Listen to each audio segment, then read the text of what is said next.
School পরিসর থেকে গাছ কেটে নেওয়ার অভিযোগ ও চাঞ্চল্য রায়গঞ্জে। স্কুল কর্তৃপক্ষের অজান্তেই স্কুল পরিসরের মধ্যে থেকেই গাছ কেটে নেওয়ার অভিযোগ উঠল রায়গঞ্জে। শুক্রবার এমনই অভিযোগ উঠল রায়গঞ্জের একটি প্রাথমিক বিদ্যালয়ে।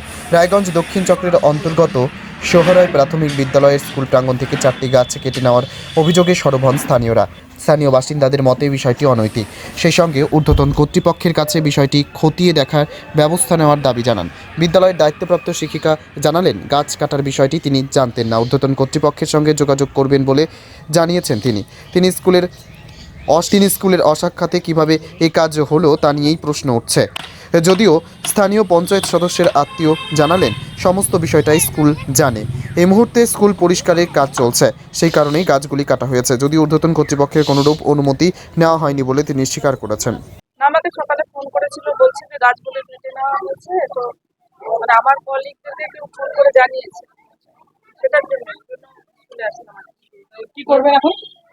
বুঝতে পারছি না, হ্যাঁ, জানা নেই তো আমার এই নিয়মগুলো। শুনলাম যে এভাবে করে কাটা যায় না, আপনি স্কুলে টিচার নিচ্ছেন, কিন্তু গাছ কাটার এই ব্যাপারটা আমার জানা নেই।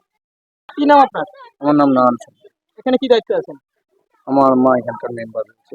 স্কুলের অনুমতি ছাড়া কোনো কিছুই হয় না, ঠিক আছে। এবার দিদিমণি মাস্টাররা ছিল, আর গাছ তেমন কিছু না, দুটো জিগা গাছ ছিল, ঠিক আছে। জিগা গাছগুলোতে ছ্যাঙ্গা ট্যাঙ্গাগুলো হতো, তার জন্যই বলা হলো যে বাচ্চাগুলো খেলাধুলা করে, আর জিগা গাছের ছ্যাঙ্গা ট্যাঙ্গাগুলো বাচ্চাগুলোর গায়ে উপর পড়ে, সেই জন্য ছোট ছোট দুটো জিগা গাছ ছিল, সেই দুটো জিগা গাছই খালি কাটা হয়েছে।